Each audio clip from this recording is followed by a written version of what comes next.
By the time they got the decision, the competitors are way ahead of them. You're always 2 steps behind. Okay, and what about individual versus group decision making?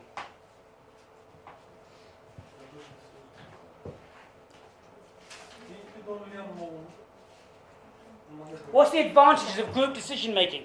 You have More people, more perspectives, more expertise, more open to collaborate. So, and you take all the information from all the people who have the expert information and advice, okay, and data. So you take people who are from different parts of the company, which is a good thing. Is it a good thing? Yes. What's the downside? Some personal conflicts. Personal conflicts. People with individual motives, power struggles, people not looking for the best interests of the company, but for their own best interests, sometimes. And trying to force their own opinions because they have a hidden agenda, perhaps, sometimes, not all the time, but you do need to take this information in. So, again, group versus individual decision making. And you have the advantages and disadvantages of these. But we have to relate this to what? Global. Good. We have to relate this to a global context. So evaluate the different ways decision making can work effectively in a global context. So we can see that decision making from a decentralized decision making perspective for Toyota has worked better for Toyota. Better for Toyota in terms of allowing their different regions to react to market and competitive conditions. Yes. Okay, so are we going to relate the decision-making types? Yes. To just that, okay. Yes. So the types in terms of centralized and decentralized decision making. So how is centralized decision making in a global company good? How is good? It's easy. It maintains the same structure, for example, like Yes. Common policy. Common policy. Which company can relate centralized decision making policy to all of the countries worldwide? Apple. Yes, Apple. Good. Yeah. McDonald's. Yeah. If we look at McDonald's, supposedly the same hamburger you get down here is the same hamburger that you get in Russia. But you're saying it's not. Well, maybe it is. Maybe not. It's supposed to be. But sometimes it's not because they make slight changes. They make slight changes, but the process is the same. The machinery is the same. Their meat, they have vertically integrated, so they have their own farms.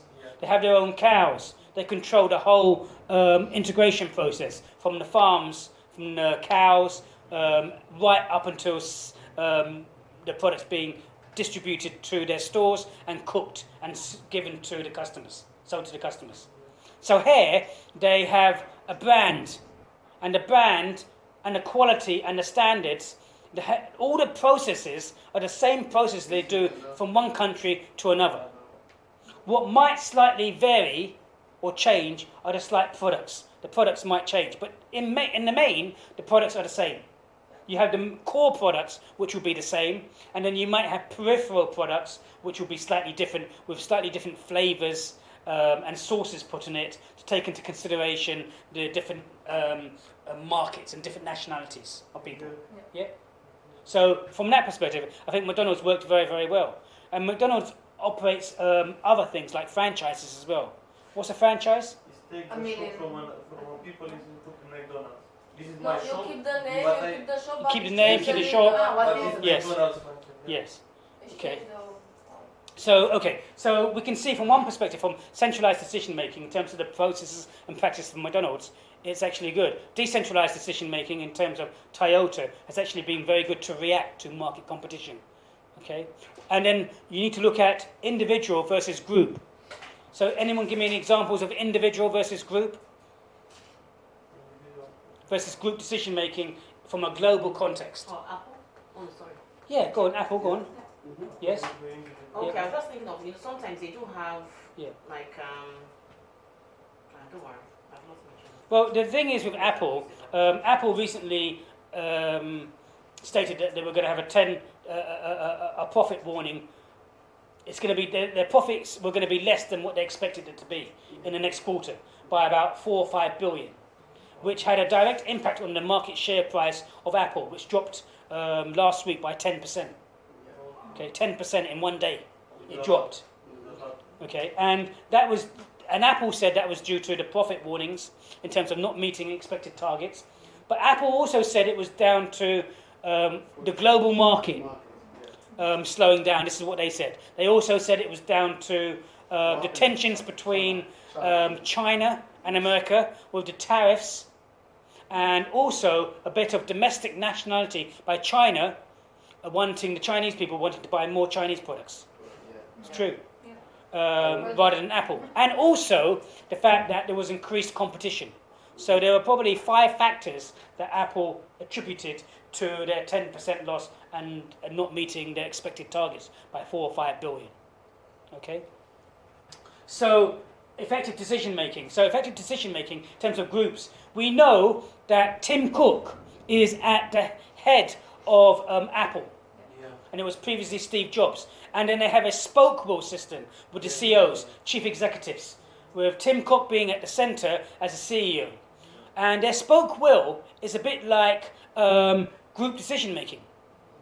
Tim Cook, ultimately, he's at the center. He makes the final decision for the whole of Apple. But he has his team around him, all the CEOs, in R&D, in marketing, in hardware, in software. He has all the people around him in the spoke wheel and all the information coming into him, and they are also allowed to communicate to each other. So they communicate to each other and they communicate to him as well in a spoke wheel. Okay, so they have a hierarchical type centralized group decision making, where he takes everything into consideration. It's not him just saying, well, just taking my individual thing, this is what we're going to do.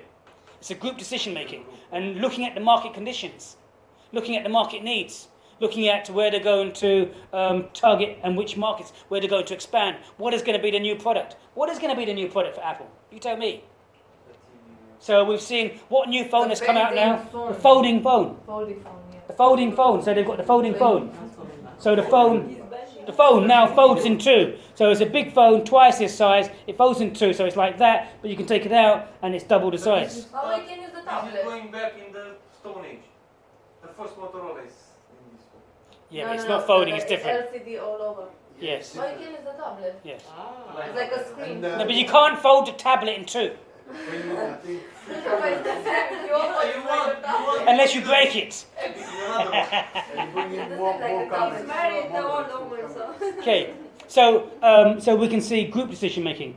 Individual decision making, what's the benefits of individual decision making? It's fast. Yeah. It's quick. Exactly. You know, if this young lady wants to export, where your markets do you want to export to? Tell me. Not Romania, please. So she wants to export. If she has to wait until she gets everyone's information in, it could wait too long. Just take the decision and do it.